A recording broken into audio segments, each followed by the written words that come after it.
Bueno, pues vamos a empezar entonces la sesión de esta semana. Si os parece, yo voy a hacer una cosa, si os parece a todas las personas que estáis aquí con nosotros y a nuestros dos super invitados, a Víctor y a Nacho, voy a hacer un pequeño repaso porque llevamos ya un montón de sesiones, entonces voy a hacer un poquito un repaso, y también porque hay personas nuevas conectadas y yo creo que vale la pena dar la bienvenida y contar un poquito. Estamos haciendo una serie que comenzamos justo antes de Navidades y que vamos a estar acabando ya la semana que viene, una serie que gira alrededor de todo lo que serían un poco las piezas de un hipotético o virtual puzzle de gestión empresarial, de gestión de empresas de tecnología. Y hemos decidido hacerlo, lo hemos llamado Instituto de Invierno. Es un buen momento porque se acababa el año y empieza el nuevo. Es un buen momento también para examinar la gestión de nuestras empresas y hemos querido estructurarlo en charlas semanales muy cortas, de alrededor de 30 minutos. A veces nos vamos a los 33 o a los 34 minutos, pero charlas muy cortas para que sean amenas y para que también sean compatibles con la agenda de las personas, pues sabíamos que final de año, principio de año, pues vamos todos un poquito más liados. Así que decidimos hacerlas cortas. Lo cierto es que se nos suelen quedar bastante cortas de tiempo, ¿verdad, Víctor? Pero bueno, cuando eliges un formato, pues hay que hacerlo de esa manera y yo creo que tiene ventajas. Empezamos hablando de lo que llamábamos, o lo que nos preguntábamos si Peter Pan tenía razón, ¿vale? Si había que quedarse siendo pues eternamente pequeño o bien si había que crecer, ¿vale? La pregunta ¿hay que crecer? ¿Es crecer siempre la única opción o no lo es? Y si queremos crecer, ¿en qué forma o qué claves tenemos que tener en cuenta a la hora de crecer como compañía? Y después, a partir de ahí, empezamos a decir, bueno, pues vamos a hablar también de la visión y de la anticipación. Y Víctor decía, oye, pues el crecimiento, si es la opción elegida, que no es la única, pero sí es la opción elegida, tiene siempre que ir pivotando sobre una visión de empresa y sobre una capacidad de anticipación, porque tiene que ser un crecimiento estructurado y dirigido. Entonces empezamos a hablar de portfolio. Empezamos en otra sesión siguiente, la del martes 4 de enero, a hablar del portfolio y decir, bueno, vamos a crecer y una de las cosas que necesitamos para crecer es qué vendemos. Y el qué vendemos a nivel de productos y de servicios, que sea algo que se venda, que sea diferencial, que sea algo que funcione en el mercado, pero también que esté conectado con esa visión, esa anticipación de la que Víctor nos hablaba. Y el siguiente paso fue hablar, bueno, pues ahora vamos a hablar del modelo comercial porque esa cartera de productos, ese portfolio, hay que venderlo y necesitamos un modelo comercial para seguir el 18 de enero con las operaciones y con la calidad en las operaciones. Ya hemos vendido y ahora toca hacer el delivery de lo que hemos vendido. Esa es la parte de las operaciones, y la parte de las operaciones es crítica en muchos aspectos, desde para el margen bruto hasta para la fidelización de clientes, y ahí estuvimos teniendo otra charla interesante con Víctor alrededor de la importancia de las operaciones. En todas las sesiones, la verdad es que hubo un elemento encima de la mesa recurrente continuamente, que fue el talento de las personas.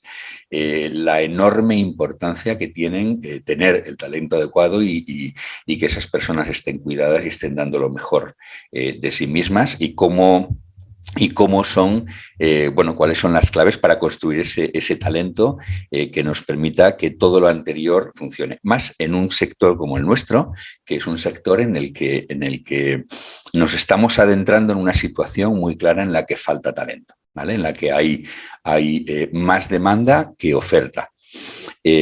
Con lo cual, si tenemos una posición en la que estamos demandando un talento y además con exigencia para ser competitivos en un mercado en el que faltan muchos perfiles, pues ¿qué tenemos que hacer para que atraigamos a los mejores, para que se queden con nosotros y además para que crezcan dentro de la compañía? Ese es un tema clave. es un tema además que nosotros hemos empezado como compañía a estructurar pues, en este principio de año una división muy específica para el tema de selección de talento para nuestros clientes. Así que y nos estamos encontrando cada día en que es crítico y no es fácil. Así que tuvimos una charla la semana pasada muy interesante con Víctor alrededor de eso, y además Víctor muy pegada a la tierra como todas las tuyas, porque al final son 37 años ahí gestionando la realidad. Y hoy queremos hablar de algo que es un tema tremendamente importante y es, bueno, dice el adagio sabio que solo vas más rápido, pero que acompañado llegas más lejos. Y este es un sector en el que se habla de cadena de valor. Y la cadena de valor consiste en eso, en ir más lejos a la velocidad que haya que ir, pero en ir más lejos y de forma más sólida acompañado. Así que hoy tenemos encima de la mesa la colaboración con fabricantes, la colaboración con mayoristas. Y esa colaboración con fabricantes y con mayoristas, hoy pues hemos decidido que era una magnífica idea intentar convencer a nuestro amigo Nacho Rodríguez, José Ignacio Rodríguez, que aunque la mayor parte de gente pues te conoce, te voy a también a presentar, y le hemos convencido para que esté de charla hoy con nosotros. Así que hoy tenemos a dos personas que además de personas que acumulan un montón de historia y un montón de prestigio y un montón de conocimiento del sector, que son amigos, pero que además habéis tenido esas alianzas, habéis sido proveedor y cliente uno de otro, con lo cual va a ser una charla muy rica en la que yo me voy a apartar. Es decir, he hecho un poquito también de introductor de embajadores, me ha gustado también hacer un poquito de historia para ver dónde estamos y cómo lo hemos ido construyendo, pero yo luego me aparto. Os presento, Nacho, tú y yo nos conocemos pues casi desde que, no desde que tenemos pantalones cortos, pero desde que los empezamos a llevar largos, porque tú también has sido un partner mío durante un montón de años. Nacho es tremendamente conocido por toda su etapa, responsable de canal en diferentes ámbitos en HP, en la historia de HP, que es no sé si a nivel mundial se puede considerar la inventora del canal, probablemente sí, pero en España desde luego claramente es así. Se han vivido montones de cosas a nivel de canal en este país y la mayoría de ellas han sido protagonizadas por HP, y Nacho ha sido pues, un protagonista ahí. También lo ha sido en IBM, y desde hace muchos años hasta que hace poco has decidido, pues un poco como Víctor, que retirarte un poco de primera línea, ¿vale? Pero quedaros en segunda, es decir, seguir ahí activos, pero un poco fuera de primera línea. Pues Nacho ha sido el máximo directivo de también un mayorista histórico del sector como es Vinceo, que en la última etapa la sumaste a Sprinet y una vez cumplida con la tarea, pues bueno, pues un buen ganado, descanso del guerrero. Así que bueno, tenemos a José Ignacio, que tiene un montón de conocimiento, tanto desde el lado del fabricante como desde el lado de los mayoristas, y además desde puestos tremendamente relevantes. Y Víctor, pues aparte de querido amigo y también cliente en muchísimas etapas, pues lo he presentado muchas veces, tiene 37 años de éxito llevando a todo un histórico del sector, a Inicom, una compañía admirable, pues la llevaste de cero hasta unas cifras de facturación y de empleados muy notables, y además con cambios yo creo que muy ejemplificantes de estructura y de modelo de negocio, y con esa visión de anticipación que tú decías, pues bueno, pues llevada realmente a término, de casi montar PCs al principio de la compañía a ser uno de los pioneros en este país de la industria 4.0 o de la inteligencia de negocio, del business intelligence o de los servicios de más valor añadido y más avanzados. Así que también Víctor tiene un montón de barro en sus botas, y creo que va a ser una conversación muy interesante, y os dejo charlando. Yo me callo, incluso hasta me voy a callar tanto que me voy a desactivar el el micrófono. Os dejo, Víctor. Bueno, muchas gracias, José Luis, y buenos días a todos. ¿Qué tal, Nacho? Buenos días. Y como José Luis ha comido un montón de tiempo, casi voy rápidamente a hacerte la pregunta, porque además él ya lo ha comentado, hace ya muchos años que el modelo de suministro de equipos y de licencias que llega al cliente final por medio de esa cadena de fabricante, mayoristas, distribuidor o integrador al cliente final. Yo creo que tú ya estabas en Hewlett Packard. Como bien ha dicho José Luis, para mí también el iniciador del modelo en España fue pues, nuestro querido amigo José Luis Rodríguez de Hewlett Packard, que arrancó este modelo de aproximación de fabricantes y sus productos al mercado junto a en aquellos tiempos recién nacidos mayoristas, Computer 2000 y Keyland. Bueno, ha llovido mucho desde entonces. El sector ha sufrido muchos cambios y yo te quería preguntar, con todo lo que has vivido hasta ahora, ¿consideras que ese modelo de fabricante, mayorista, canal, cliente final sigue vivo y goza de buena salud después de tanto tiempo? ¿Qué opinas? Bueno, primero buenos días a todos. Gracias, José Luis, por la introducción y por tus bellas palabras. Y como decía Víctor, vamos a entrar un poco en materia. A ver, que sigue vivo sin lugar a dudas. Y prueba de ello es que el mayor reto que tuvo el mercado de IT, que fue la introducción de un fabricante nuevo que se llamó Dell y que generó todo un nuevo formato de distribución de equipos en el cual eliminaba o quitaba a todo el canal de distribución. Esto que llegó un momento a cuestionar hasta los cimientos de lo que era el mercado de valor dentro del canal IT, ha ido acompasando y hoy en día hasta Dell vende a través de canal. Por lo tanto, que sigue vivo sin lugar a dudas. Otra cosa es que diga que goza de buena salud. Estamos en un mercado que se ha comoditizado mucho, que ha cambiado mucho de hace 30 años a ahora y, por lo tanto, los fundamentos por los cuales existían tanto el mayorista como el distribuidor han tenido y van a tener que seguir cambiando para poder sobrevivir en un mercado que cada vez es más competitivo y donde hay cada vez más comoditización de productos. No sé si, Víctor, con esto te he llegado a responder algo de esta... Sí, se te ha cortado un poquito al final, pero bueno, más o menos yo creo que todos te hemos entendido que a pesar de los cambios, que el mercado, con la comoditización, pero vamos, que el modelo sigue vivo con los cambios oportunos. Sí, yo me acuerdo de aquel momento, de la aparición de Dell, que nos... Ahora es Víctor el que se ha quedado cortado. Sí, yo creo que tenía ese modelo. Pues, ahora Víctor. Configuración, algo de precio, quizá también una rápida entrega, una entrega más rápida.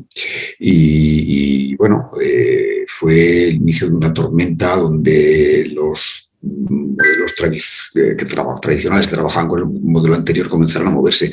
Yo recuerdo que muchos fabricantes, yo creo que estabas tú en Hewlett Packard, comenzasteis a intentar llevar un modelo similar al de Dell, ir al cliente final. Yo recuerdo en aquel momento también que tomé la decisión de mover toda mi empresa y focalizarla al servicio, ya no tanto al producto. Pero bueno, en aquellos momentos cuando comenzabais a vender, cuando los fabricantes comenzaban a vender, ¿cómo recuerdas aquellos momentos? ¿Hicisteis bien o hicieron bien muchos fabricantes intentando copiar el modelo de Dell o no copiarlo, haciendo el suyo propio? ¿Se deberían de haber mantenido firmes, aunque reforzando los puntos débiles de su cadena de suministro en la llegada al cliente final? ¿Cómo lo recuerdas aquel momento? Creo que fue clave. A ver, el momento desde el punto de vista de un fabricante, y yo en ese momento estaba en HP, donde el 100% se vendía a través del canal, fue un momento, yo creo que ha sido de los más duros como experiencia profesional que yo he tenido. Además, yo en ese momento no llevaba el canal mayorista, sino llevaba el canal corporativo, llevaba los 300 distribuidores más grandes de este país, que era justo donde se producía el mayor enfrentamiento entre la venta directa y la venta a través del canal. Bueno, ya esto lo pasado. Yo creo que fue un momento, estábamos en un momento de cierta podredumbre y porque se había deteriorado el modelo. Se había deteriorado el modelo y además había generado, y esto tal vez desde el distribuidor no se era consciente de cómo estaba sucediendo, se había deteriorado y los fabricantes en general que estaban vendiendo a través del canal perdían mucho dinero. Se empezaba a producir la comoditización de productos y los departamentos de compras empezaban a coger cada vez más fuerza y esto provocaba que lo que más importaba, al ser un producto commodity, lo que más, y a reforzarse el modelo de compras, lo que más importaba era el precio. Y en el precio el que más sufría era el fabricante. Y el fabricante se encontraba con el problema que toda la belleza del modelo de distribución, sobre todo en los grandes clientes, había desaparecido. ¿Por qué? Porque 10 años antes de que sucediera esto, estoy hablando de finales en los años 80, el distribuidor iba al cliente a contarle las bellezas del producto y el cliente, que en ese momento no tenía tanto conocimiento, escuchaba y aceptaba la venta del producto.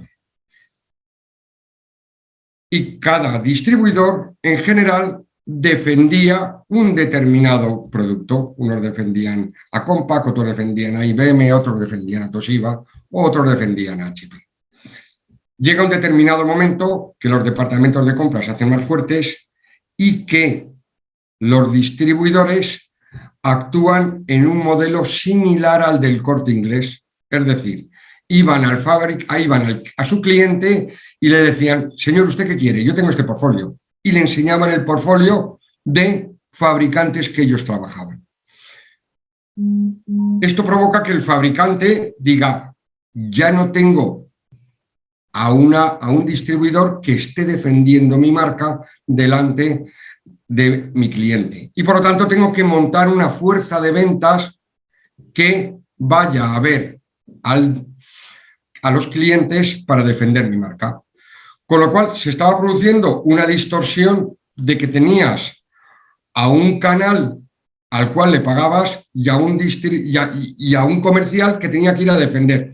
Claro, todo esto llega al modelo de Dell, que va él en directo, donde tiene ya una logística asociada que rompe todo el esquema y hace que el distribuidor se cuestione esto.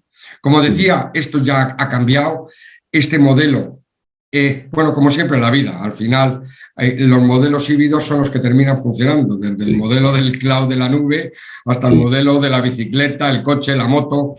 Todo termina habiendo un modelo híbrido y hay un modelo en el cual hay una parte donde vendes en directo y hay una parte donde vendes el canal. Al final lo importante en esto es que cada vez es más importante el valor que tú muestras y dentro de la cadena de intermediación o hacia el fabricante o hacia tu cliente para poder aportar un valor al mercado y que por lo tanto se valore ello.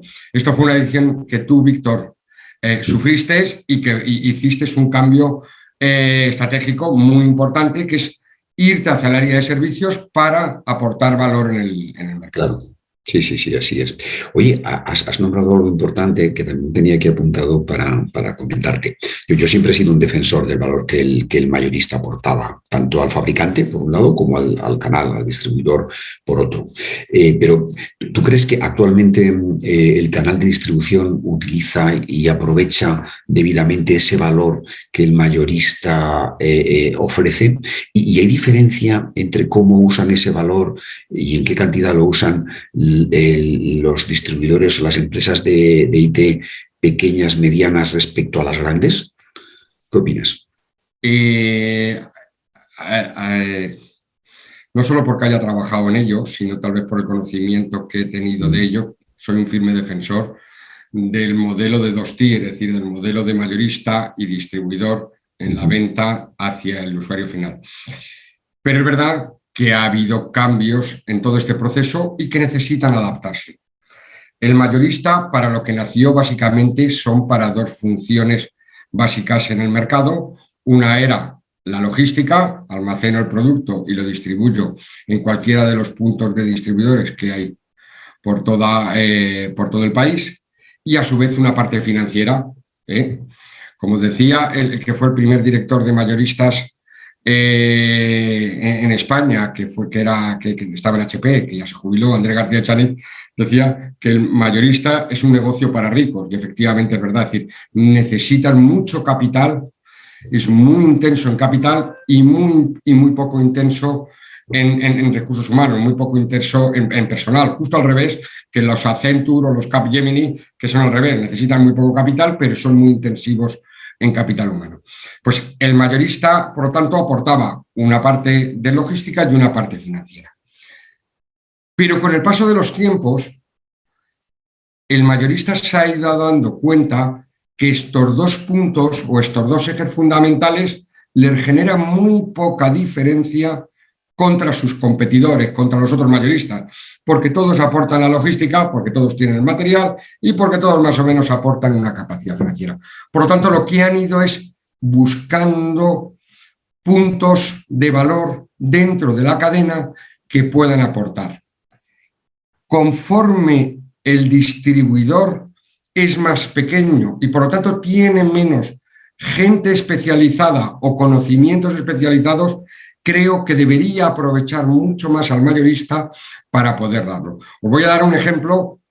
Los 4 mayoristas grandes que hay en este país están haciendo actualmente seminarios para, dentro del modelo de Next Generation, del dinero que va a recibir España para la Unión Europea. Sabéis que hay unos fondos que se van a recibir para la actualización o la digitalización de las pequeñas y medianas empresas en este país, creo que hasta 10 empleados o algo así. Bueno, los 4 mayoristas han montado un sistema para ayudar a los distribuidores a hacer el kit digital y por lo tanto que puedan ser agentes digitales y por lo tanto que puedan recibir. Esto es un ejemplo, pero además de esto hay cantidad de servicios que se pueden hacer. Yo recuerdo algún distribuidor que ha vendido a alguna empresa española gorda material que se ha entregado en Japón y ha sido el mayorista el que con su gente de preventa lo que ha hecho es, en el nombre del distribuidor, ha ido a Japón a instalar estos equipos. Es decir, tienen mucha capacidad de dar servicios, porque si no ven que ellos no tienen, no aportan ese valor. Y no olvidemos que el distribuidor tiene primordialmente algo que es crítico para el fabricante, que es la última milla. La relación con el cliente final, quien la tiene es el distribuidor. Y este es el punto más fuerte que puede generar. Y lo que necesita, por lo tanto, es muchas veces apoyarse generando un ecosistema en los mayoristas o en otras figuras para aportar ese valor en el mercado. Muy bien. Sí, opino como tú, Nacho. La verdad es que apoyarse en las alianzas con los mayoristas siempre para el canal de distribución y tanto seas un integrador como solamente te dediques a la venta de licencias y de hardware es muy importante. Y como nos quedan solo 4 minutos, te voy a hacer una pregunta que yo creo que casi todo el mundo está esperando, porque yo me la he hecho muchas veces y tú has estado en los dos mundos, en el mundo del fabricante y en el mundo del mayorista. Y yo me he preguntado siempre cuando estaba haciendo un presupuesto a un cliente, tengo el mejor precio de coste, me ha dado el fabricante y el mayorista el mejor precio de coste para competir en igualdad de condiciones con mi competencia. Esta es la pregunta que por lo menos yo me hacía y me movía ahí, y creo que nos movíamos y todo el canal nos movemos siempre en la oscuridad, ¿no? El tiempo al final te hace detectar señales inequívocas de cuando un fabricante o la persona del fabricante que da los precios al canal no me estaba dando por lo menos el mismo precio a todos, ¿no? O estaba dándome un precio superior. La verdad es que eso es frustrante porque luego al final nos enteramos de todo, ¿no? Y el propio cliente te lo cuenta y no te digo nada si es un concurso público que es una apertura pública, ¿no? Por tanto, dices, que no puede ser que mi competencia vaya 6 puntos o 7 puntos por debajo de mío, si aquí los márgenes son los que son, no puede ser. Y siempre nos decían, no, es que ir a pérdidas. A pérdidas no, nadie.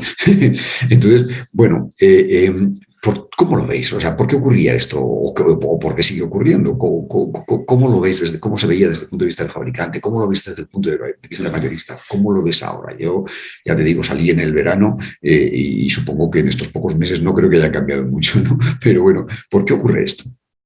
Y es curioso porque es verdad que esto sucede mucho y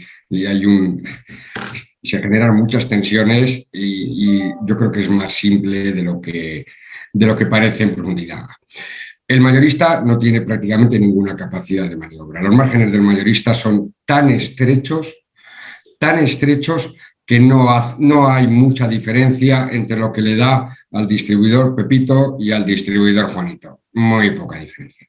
Quien genera siempre esa diferencia, y además en esos órdenes de magnitud que tú hablabas, siempre es el fabricante. Y es curioso porque hablar del fabricante y no se debería hablar del fabricante, sino que es el señor Juan Gómez, comercial de ese fabricante en esa cuenta final, porque es el que tiene la llave para poder dar o no dar unos descuentos adicionales.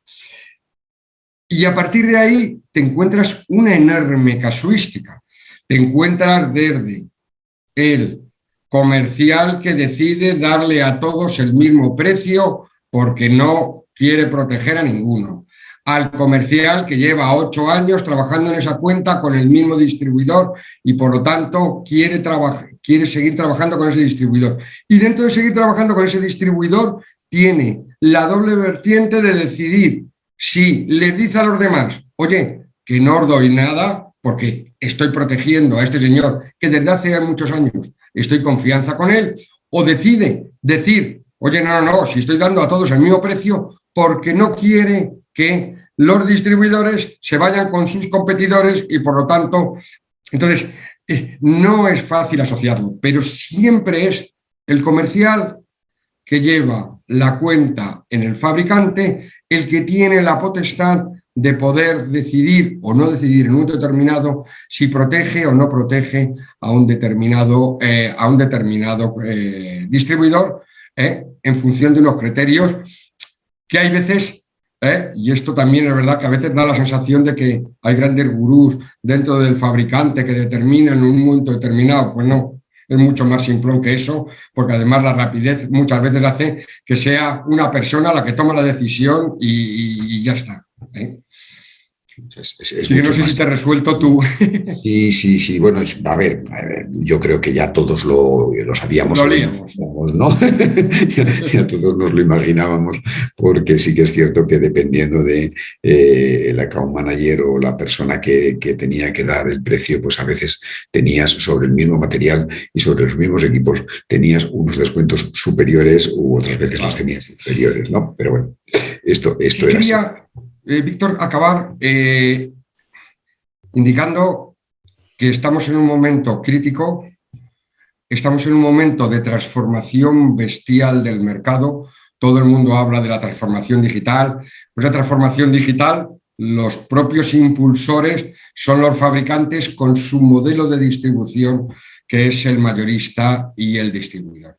Y dentro de todas las enormes oportunidades que va a surgir en los próximos 3 años con todo el cambio digital, hay que ser conscientes que en la cadena de distribución cada vez es más obvio el que aporta valor dentro de la cadena y, por lo tanto, si no aportas valor dentro de la cadena, vas a terminar siendo absorbido o desaparecer, porque y depende de los sitios y de dónde. En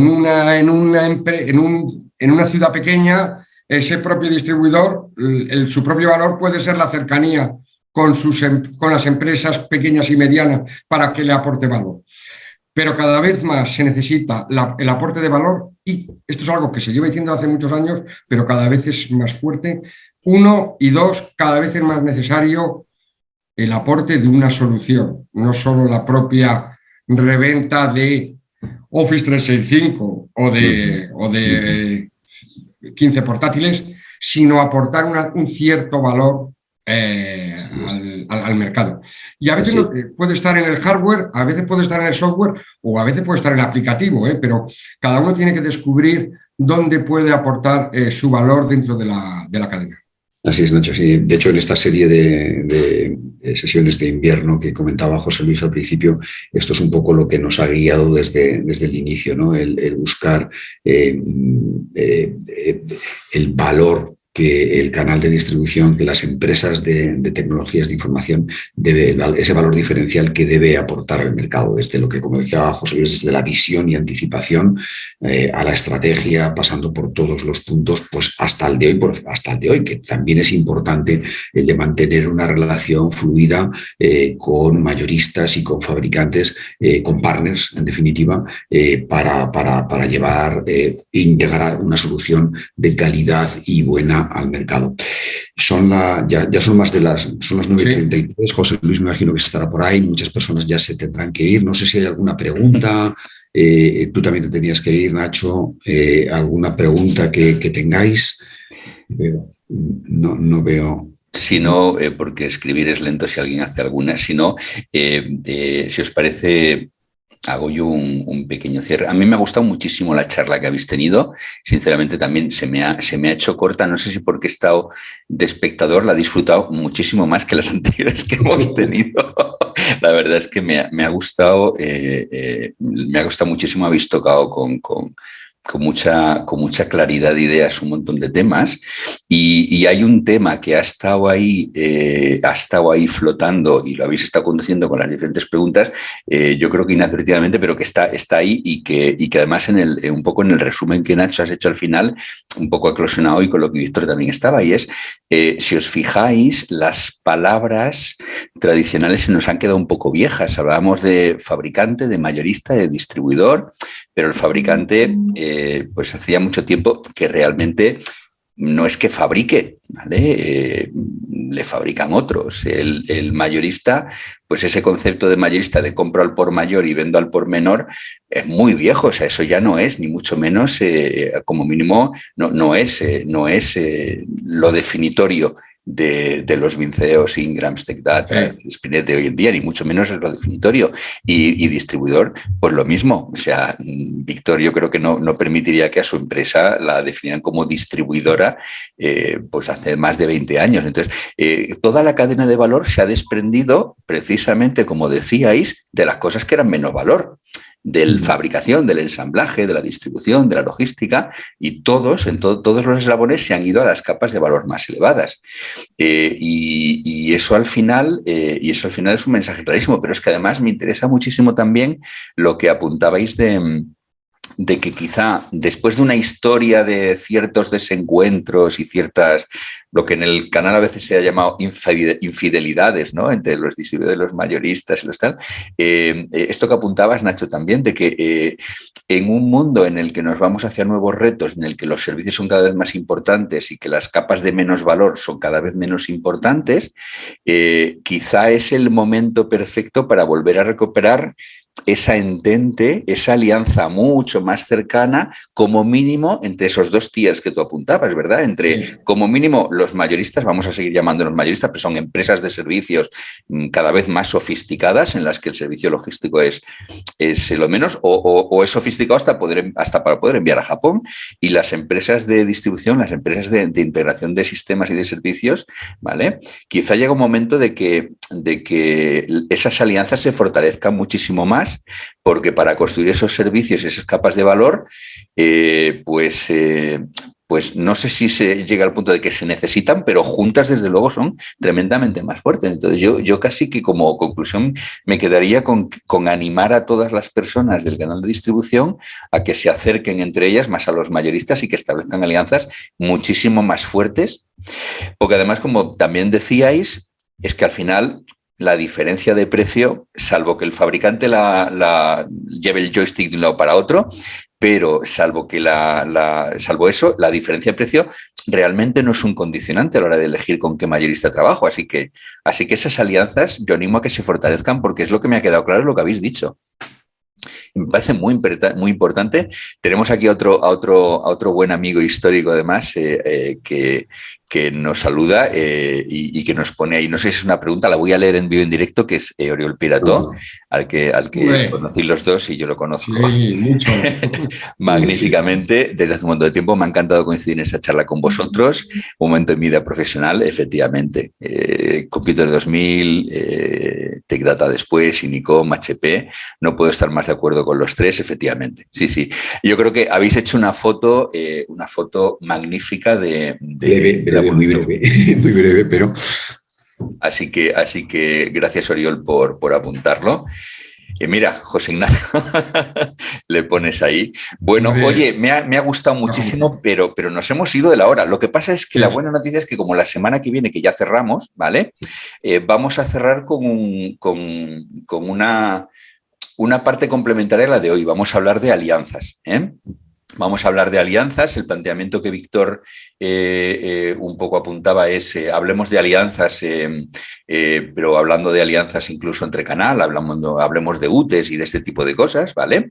Pero yo creo que va a ser una continuación magnífica de donde habéis dejado vosotros la pelota en el punto de penalti, ¿verdad? De si hay que construir valor, a lo mejor tenemos que plantearnos fortalecer esas alianzas para construirlo juntos, ¿eh? Me parece un mensaje que habéis dejado ahí encima de la mesa tremendamente potente y le vamos a dar continuidad la semana que viene. Al final está todo hilado, José Luis, está claro. Pero tampoco es que lo hayamos buscado, pero es que seguramente es que simplemente es que la realidad es que es así. Sí. Sí.